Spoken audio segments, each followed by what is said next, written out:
Di sebuah peradaban yang dilanda kabut keraguan, di tengah gemuruh pemikiran yang saling bertarung, ada 3 kunci yang mampu membuka gerbang perubahan. 3 senjata rahasia yang jika kita pahami akan mengubah cara kita memandang realitas. Bayangkanlah, kita adalah arsitek-arsitek peradaban, dan hari ini kita akan membongkar 3 alat paling canggih dalam gudang pemikiran kita. Kunci pertama adalah mafahim.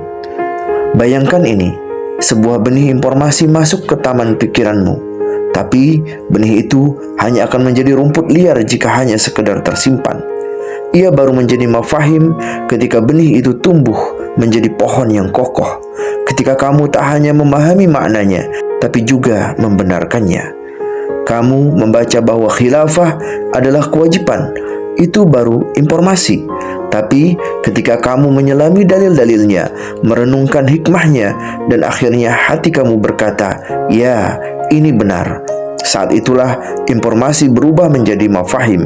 Saat itulah pengetahuan menjadi keyakinan yang menggerakkan. Dan inilah keajaibannya, mafahim tak tinggal diam di ruang hampa pikiran.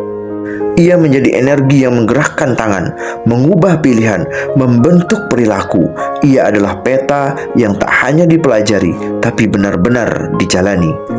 Kunci kedua adalah maqayis.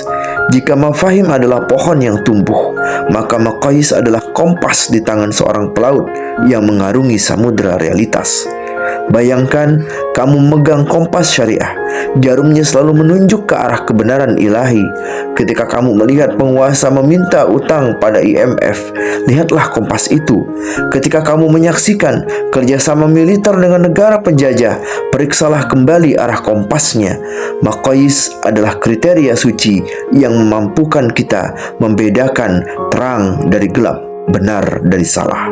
Ia bukan hanya pengetahuan, ia adalah alat ukur yang selalu siap dipakai dalam menilai setiap peristiwa, setiap kebijakan, setiap realitas. Yang ketiga, yang paling berharga, qanaat.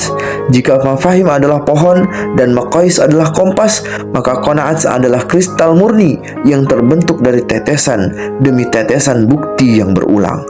Seperti seorang yang mengamati Amerika selama bertahun-tahun, agresi ke Irak, dukungan pada Israel, perang Afghanistan yang penuh rekayasa, bukti bertumpuk, fakta berjejer, hingga akhirnya tidak ada lagi keraguan, hanya keyakinan yang mengkristal. Ini memang musuh abadi Islam.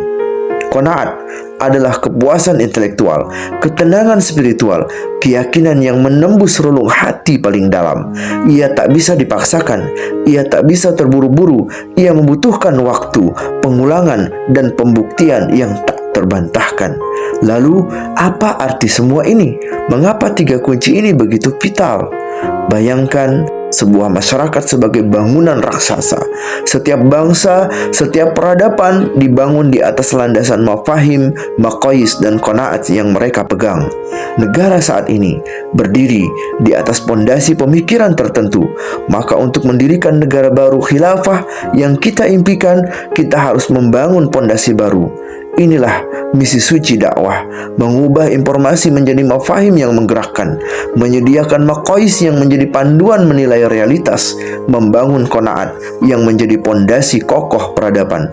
Ketika sekelompok kristal massa dalam masyarakat telah memiliki ketiganya, ketika mereka berpikir dengan konsep yang sama, menilai dengan standar yang sama, dan meyakini dengan keyakinan yang sama, maka saat itulah perubahan besar tak terelakkan. Negara lama akan runtuh bukan karena serangan senjata, tapi karena pondasi pemikirannya telah tergantikan. Seperti istana pasir yang dilanda ombak, ia akan lenyap di telan zaman. Dan negara baru akan lahir bukan dari paksa atau kekerasan, tapi secara alamiah, seperti matahari yang terbit setelah malam yang panjang. Kita bukan sekedar pembawa pesan, kita adalah arsitek peradaban. Kita adalah tukang-tukang yang membangun istana pemikiran dengan mafahim yang menggerakkan, maqayis yang menuntun, dan qanaat yang mengokohkan. Kita tak hanya memimpikan perubahan, Kita sedang membangunnya satu pemikiran demi satu pemikiran sampai bertemu dalam dunia baru yang kita bangun bersama.